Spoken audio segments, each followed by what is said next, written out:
this is Kurt with Axtreme-Guitar, and for this video I'm going to be going over the song You Were Meant For Me by Jewel. There's this sort of bounce to the way it works. Jewel uses some very basic chords, really, for the most part.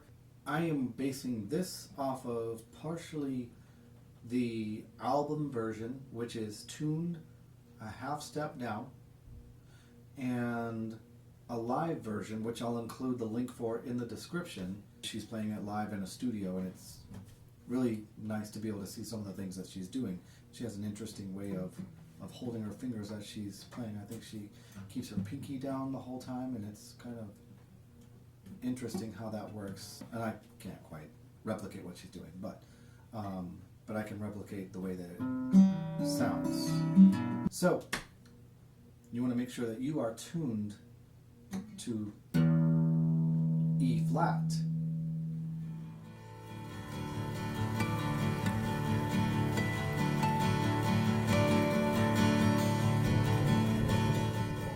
Right from the start, we are going to deal with the C add 9, and that's the one that looks a lot like a G chord, except from a G chord, if you were using all 4 fingers, you're going to bring these top 2 down 1 string each, remove your pinky, and then you have, now I'm not playing that top E string at all, and we have this finger picking pattern. Now I can't say that I'm doing it exactly the same as she's doing it, but it's pretty close. You can change your variation of how you're picking it if that makes more sense to you, but I'll show you the way that I'm doing it. So I am starting with that root note on the C. My thumb is on the A string. Typically when I approach finger picking, I will have my thumb on either one of these bassy strings, the E or the A, and I'll have my pointer, middle, and ring fingers on the bottom 3. And it seems to really work well for me having them prepared that way. So, as I said before, my thumb starts on the A string, and then I come up with my pointer on that G string, which is the 3rd string up, to the D with my thumb, and my middle finger is already on the B string, so it's just going to pluck that 2nd string, the B string. So I'll repeat that again. So thumb A to D with pointer, and then thumb with D, which is the 3rd string down, and middle with the B string, which is the 2nd string,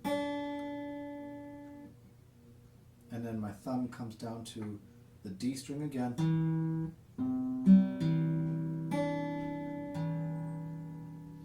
and then I use my ring finger on the bottom E string.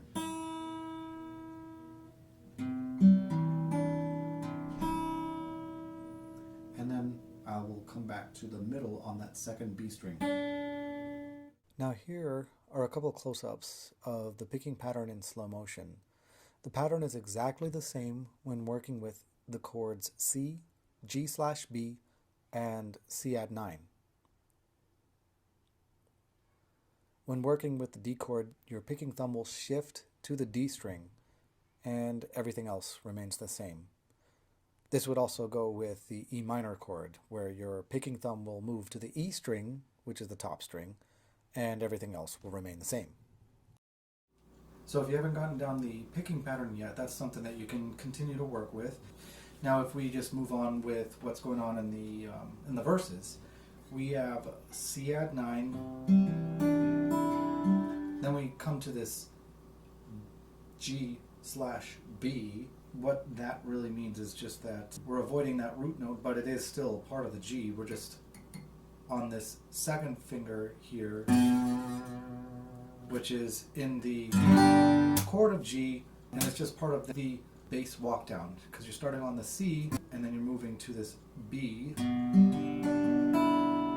Now also notice that when I'm playing the C add 9 as well as this G/B, I'm keeping the bottom E string open.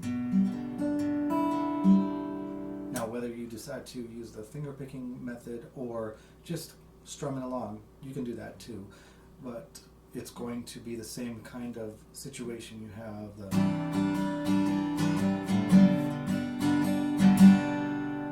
So that would be an example of one way that you could strum it.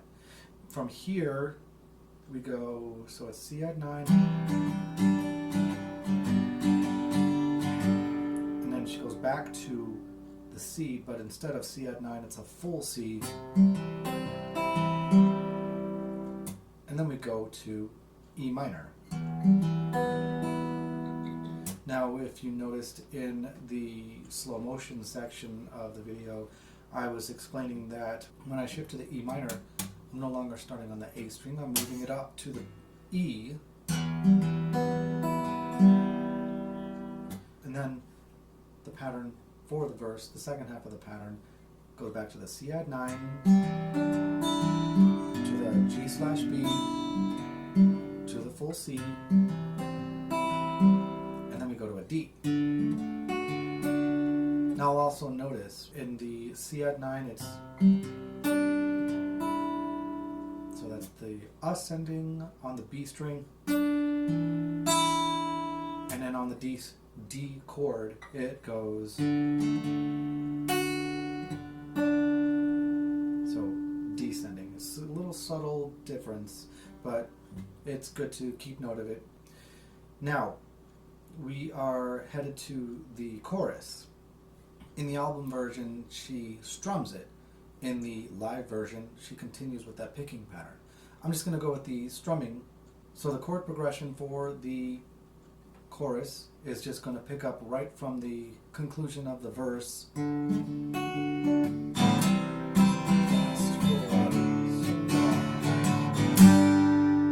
So we got C. And notice my rhythm is down, up, down, up, down, up, down. It's not evenly measured out like a down, up, down, up, down, up, down. It's down, up, down, up, down, up, down. So there's a difference in the rhythm. So we have C to D, and then we go to, now this second line of the chorus is going to be G to a D slash F sharp to an E minor. So it was really taking advantage of the bass walk. Now she isn't really calling out the bass walk necessarily. She's just strumming. So you can either call it out yourself specifically like a, or you can just strum it right along, whatever works for you. And again, we're going G, and on that up strum,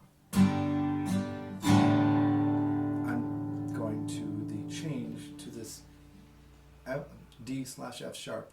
I've kept my ring finger right where it's at, because from the G to the D slash F sharp, I don't have to move my ring fingers.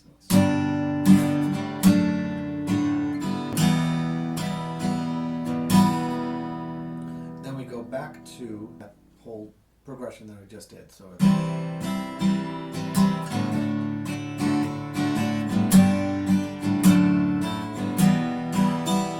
and again C, D,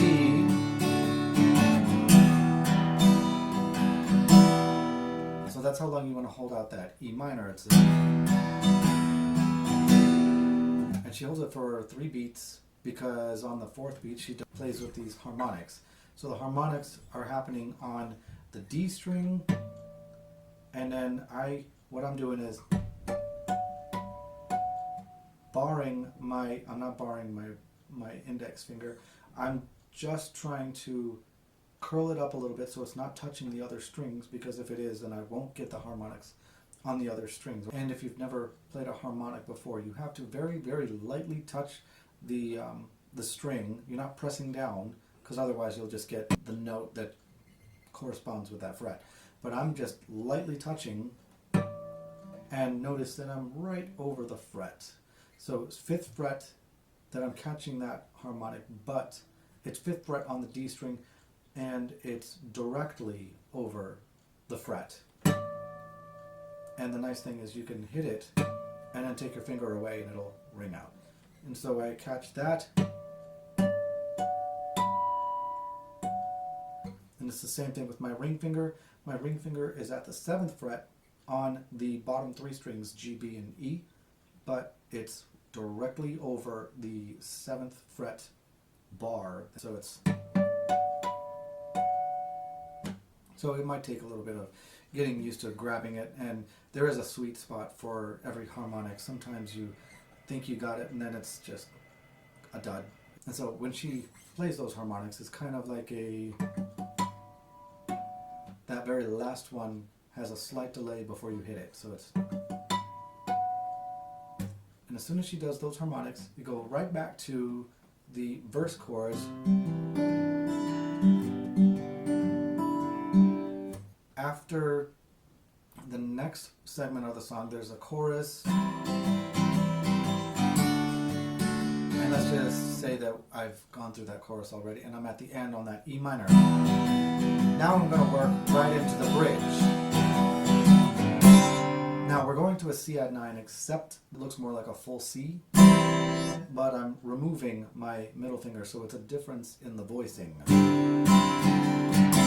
It was a very subtle difference when I saw it in the live video, but it was a nice change from the usual. I've actually never really seen it in other songs before, but it works really nice. So we start that bridge with a C add 9 that looks like a full C, except that my middle finger is just hovering, not actually fretting, and it's to a D. Then you go to the B minor, to the D, and this is a quick change. It works to the D, and you go to that C add 9 that we were doing before that looks like a full C but no middle finger in there, and she plays this walk down to an A minor 7. So if you know an A minor usually would have 3 fingers. A minor 7, like an A7, there's a gap in between. So with an A minor 7, you have a gap in between that as well. It's a lot like a C chord, but without your ring finger. And so we work through that second line of the bridge to the D,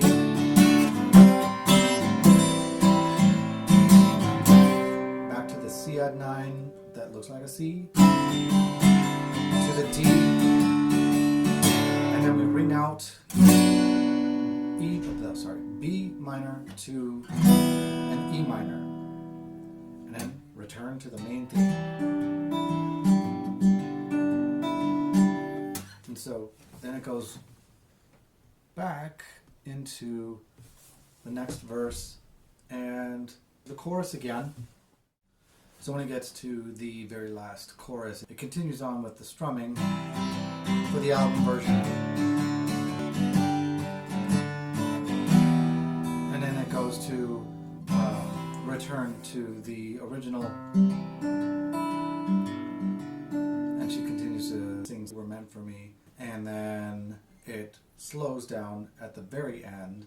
So in the album version,